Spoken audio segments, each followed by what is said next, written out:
But with mandatory spending, your budget's 48.3, is that right? I don't have the number for including mandatory, but I'll certainly be able to get back to you for that. Well, let's take out mandatory. Yeah. Your discretionary budget right now is $37.8 billion. The FY25 request is for 37.8. That's not what I'm asking. I'm sorry? What's your current budget? Well, it's 3.5% less than that, so I can take out my calculator and do the math, but I don't have it in front of me. All right, well, let me put it another way. You're asking for an extra $467 million, is that right? In the increased amount of money that we're asking for, that's approximately right, yes. Okay.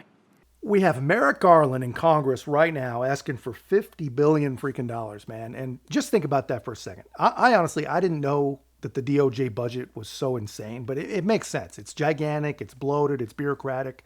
That makes sense, right? But what doesn't make sense is why in the world they're spending that kind of money, and all they can really show for it is the exoneration of a well-meaning old man with a poor memory, a sneaky plea deal for the same guy's son, a high-profile questionable prosecution of the same guy's political opponent for, you can't beat this, the same exact crimes that his memory protects him from, and just for good measure, some really, really questionable treatment of Catholics and parents. I mean, what exactly are we paying for? You know, luckily we do have a few representatives left that are at least trying to ask the questions. I've been dying to ask you this question.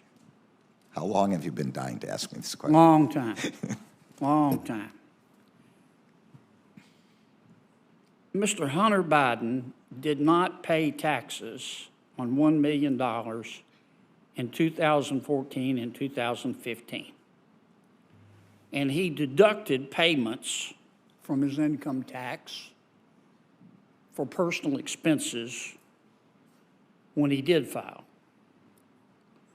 For hookers, for a Lamborghini, for strip clubs, for sex clubs, for porn website memberships. Why did the Department of Justice let the statute of limitations run? As you well know, Senator. So you can't prosecute?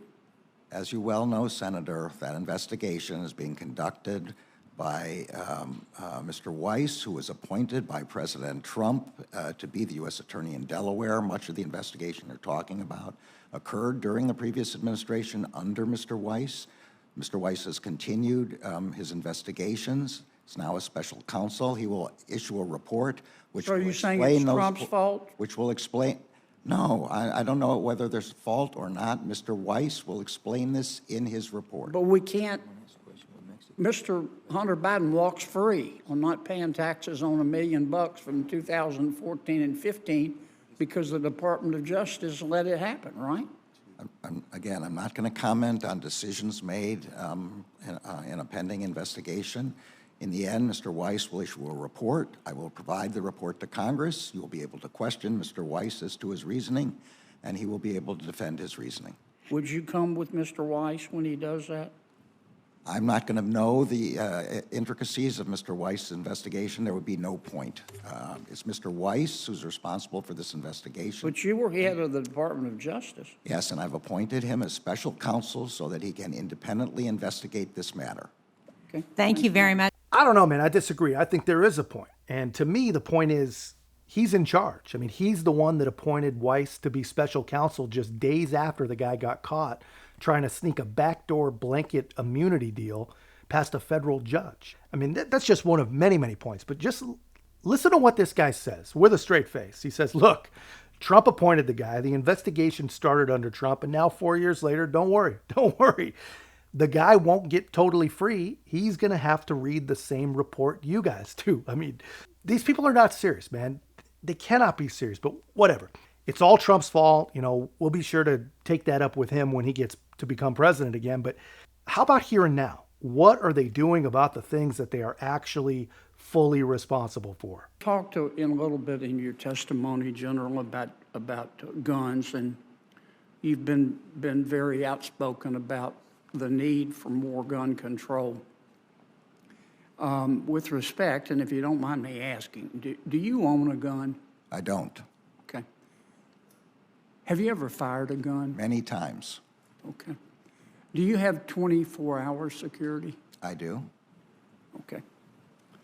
Let me ask you about fentanyl, because that's a huge problem, and I know you're worried about it, as are we. And we've, of course, got a problem with the precursor chemicals coming into Mexico to the Mexican cartels who manufacture the fentanyl and send it into the United States. Isn't a big part of the problem that if you took the Mexican drug cartels and turned them upside down and shook them, that President Lopez Obrador would fall out of their pockets? Well, I'll leave the metaphor aside. The department has said that we do not have an investigation of the President of Mexico. Do you think President of Mexico is our friend? We need cooperation from Mexico. Mexico has been somewhat cooperative with respect to our fight against the cartels, not as helpful as I wish they were, but without their cooperation, we can't be successful in destroying the cartels. Just remember this, man. Donald Trump demanded the cooperation of Mexico, and he got it. He did it in a very, very smart way. That's why he got it. And, you know, side note, you'll know on this topic, especially when you're talking to a brain-dead leftist, because when this topic comes up, they're always going to say something about, you know, Trump promised Mexico would pay for the wall, and they didn't. He had to steal from military families to do it and still never built the wall, blah, blah, blah, blah, blah, whatever. Some variation of that, right? They'll say that because they don't know what they're talking about. What they don't know, or even more likely what they won't admit, is that Mexico did a lot of things that were much more valuable than paying for a wall. They actually enforced their own immigration laws on their own southern border. They put something like 15,000 troops on their own northern border, our southern border, and they built and staffed camps for the Remain in Mexico program in Mexico.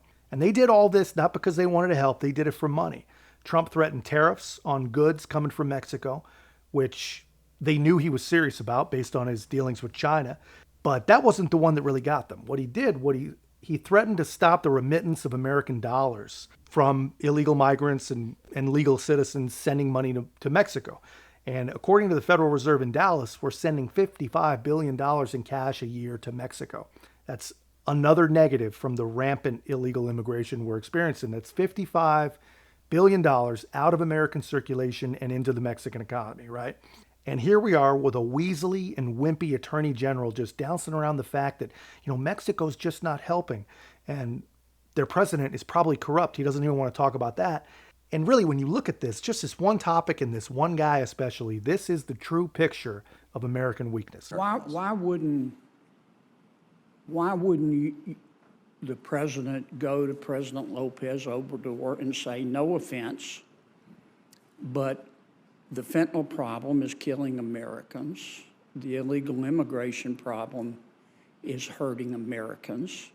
If you don't cooperate with us, and he clearly hasn't been, and he's not afraid of us, we're going to implement tariffs on Mexico until you do. I think there are many ways to encourage cooperation from another country. But that would do it, wouldn't it? I don't know whether that would do it or whether... You don't think that would get his attention? I am not a diplomat. I'm not a foreign affairs strategist. I know we need their support and cooperation. Yeah. I don't know whether that would be positive or negative. So we just ask politely. Well, we do more than that, but Right. considerably more than that. let me ask I don't know the answer to your Okay. high-level Let me ask you one strategy last question in my 14 seconds. Yeah. Finally, some honesty, man. Not only is the Attorney General not a diplomat, not a foreign policy expert, but he doesn't really happen to know anyone else in this administration that is either, right? Now, obviously, foreign policy is not really the purview of the Attorney General. We all get that. But stopping the abuses of drug cartels on your border, stopping the flood of fentanyl killing your citizens, protecting the lives of the migrants that your party invited on the journey along the most dangerous land migration route in human history is completely and totally and solely his responsibility. And Hunter Biden aside, Trump prosecutions aside, her report, abuse of Catholics, whatever. All of these things are just further proof that the man cannot handle that responsibility. And all I got to say, man, I don't like much about Mitch McConnell, but I will say thank God for Mitch McConnell. Thank God Mitch McConnell kept Merrick Garland from receiving a lifetime appointment to the United States Supreme Court, man. Thank God. Best thing any politician anywhere in the world has probably ever done. But that's just my take, guys. Let me know your thoughts in the comments. If you haven't already, be a part of our growth. Make sure to like, comment, subscribe. Most importantly, share the channel. I'll see you in the next one.